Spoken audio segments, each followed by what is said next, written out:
Bonsoir tout le monde, ici Monsieur Cacahuète et ce soir nous sommes vendredi 30 septembre 2022. Il est déjà... Oui, on t'a entendu. Et il est déjà 23h05. Hier, Zoulut avait choisi le film, on avait regardé Rain Man. Ce soir, c'est moi qui ai choisi le DVD, on a regardé Statue Update. De quoi ça parle? Que feriez-vous si vous pouviez réaliser vos rêves grâce à un simple poste? Après la séparation de ses parents, Kyle peine à trouver ses marques dans son nouveau lycée. Lorsqu'il découvre une application magique qui transforme ses moindres désirs en réalité, il décide de l'utiliser pour rendre sa vie parfaite, entre guillemets. Malheureusement, tout n'est pas aussi facile. Par les producteurs de la saga Sexy Dance et le scénariste de 17 ans encore, Statue Update est une comédie pétillante et rythmée. Retrouvez Ross Lynch, qui a fait Teen Beach 1 et 2, et Olivia Holt, qui a joué dans C'est pas moi, dans une romance 2.0. Bonus making-of, bande-annonce. Alors nous, on a vu le film en français, mais il était possible de le voir également en anglais sous-titré français. C'est un DVD que j'avais acheté il y a quelques années à Noz. Je sais pas, j'avais lu le synopsis au dos de la boîte et ça m'avait l'air sympathique et original comme film. Je me suis dit pourquoi pas. Finalement, c'est que ce soir qu'on l'a regardé et franchement, c'était une très très bonne surprise. Alors on est dans les teen movies, mais pas les teen movies style American Pie avec de l'humour très premier degré, tout ça. On est plutôt dans les teen movies un petit peu comédie romantique avec une petite dose de fantastique, mais pas trop. De quoi ça parle? Alors déjà, c'est un film qui se regarde très facilement, le genre de film qu'on pourrait voir à la télé sur les chaînes de la TNT ou dans les films Un jour une histoire sur M6. En tout cas, c'est un film qui, je me suis pas ennuyé d'un bout à l'autre. Je suis resté scotché d'un bout à l'autre. Après, la tournure de ce genre de film est évidente. On sait toujours comment ça finit, qu'il va y avoir un élément qui va faire que ça va plus aller, que d'abord tout va être bien magique, tout va lui réussir et finalement il va y avoir des problèmes, le revers de la médaille. Notre héros va triste, il va perdre de vue la réalité et aller dans la superficialité. Et puis finalement le héros va comprendre ses erreurs et tout faire pour pour se dédouaner, pour se faire pardonner. Et puis finalement, après, il y aura un happy end avec un baiser. Grosso modo, c'est ça, c'est la trame. Donc on est sur une trame classique de film habituel. Mais sinon, au niveau de l'histoire, de quoi ça parle? Donc on a une famille qui vient de déménager, qui habitait en Californie. Et donc ils viennent d'emménager dans une nouvelle ville, nouvelle maison, nouvelle école. Hein? Oui, c'est une suite à une séparation. Donc, la maman, la fille et le garçon, donc du coup, sont dans un nouvel endroit.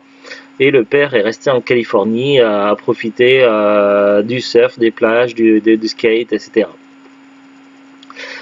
Sauf que du coup, tout ne va pas très bien. Donc, le garçon, donc le héros du film, Kyle, est un petit peu mal dans sa peau.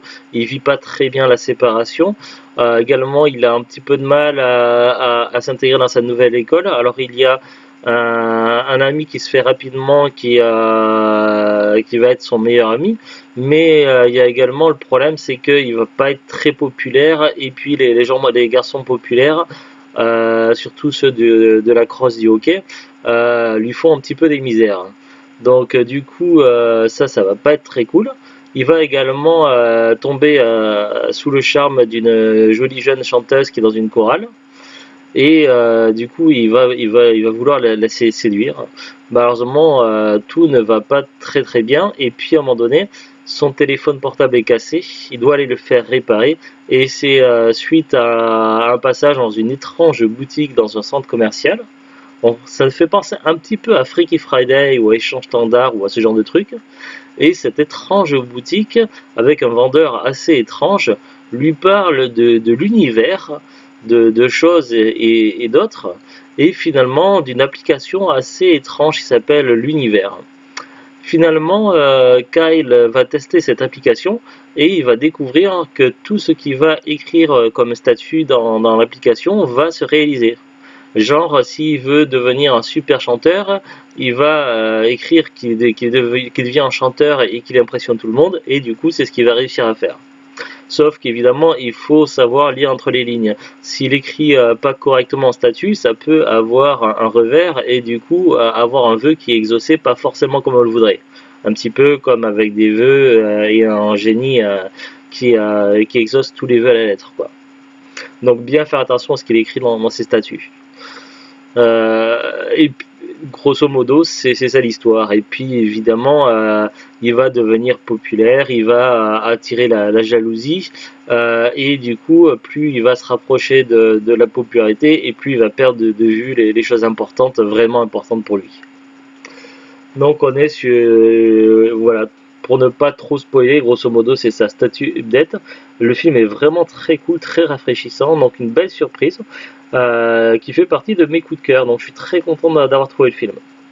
Alors on va regarder ensemble maintenant les fiches Wikipédia, donc Wikipédia anglais puisque j'ai pas trouvé de fiche Wikipédia FR.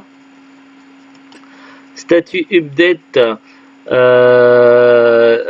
C'est sorti directement en vidéo, donc c'est pas passé par la case cinéma. C'est un film de 2018, un film américain, catégorie teen comedy romance, réalisé par Scott Spear, from screenplay par Jason Filardi. Screenplay, c'est quoi, un script peut-être? Les stars sont Ross Lynch et Olivia Holt. Olivia Holt, je vais voir dans quoi elle a pu l'avoir joué. Oh non. Olivia Holt, je vais regarder sa filmographie vite fait si je l'ai vu dans d'autres films. Elle n'a pas joué dans beaucoup de films au cinéma. En 2009 et puis jusqu'à 2019, une petite poignée de films.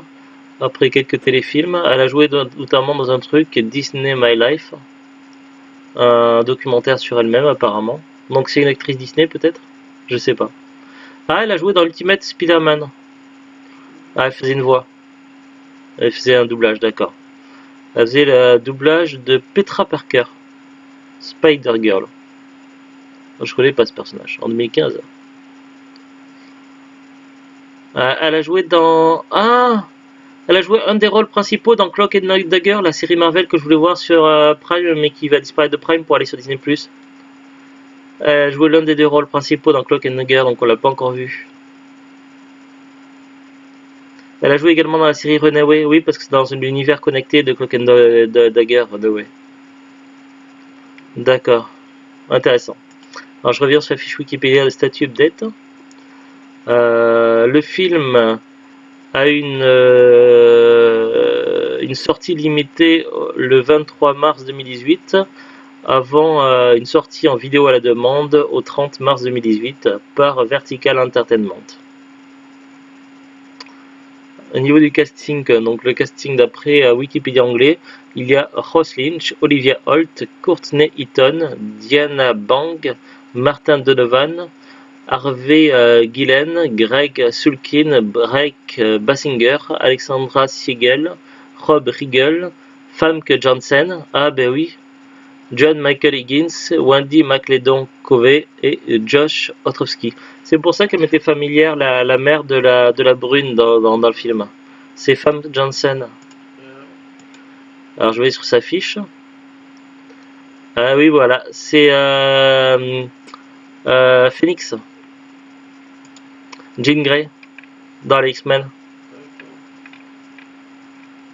Mais elle a joué également dans plein d'autres trucs. Mais nous, on l'a surtout vu dans son rôle de Jean Grey. Par contre, il y a également un acteur que j'avais découvert dans la série télé Community. Je crois que c'est Mr. Alden, donc joué par Martin Over. Non, c'est pas lui. Alors, c'est lequel Greg, peut-être? Non. Il y a plein d'acteurs, alors. Rob Riggle, peut-être? Non. Ah, voilà, John Michael Higgins. On va voir dans quoi on l'a vu. Filmographie. Alors, J. Jens, on l'a pas vu.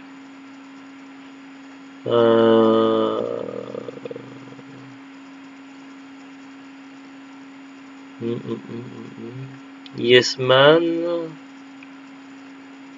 Après, je fais fiche Wikipédia anglais, donc les titres sont en anglais, c'est pas forcément le même titre qu'en français.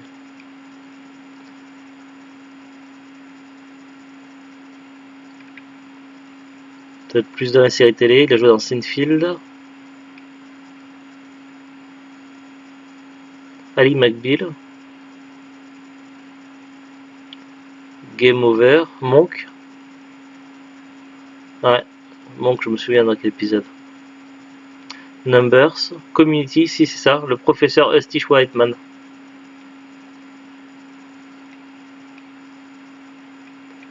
Enfin, il a joué surtout dans la série télé Two Broke Girl, il a joué.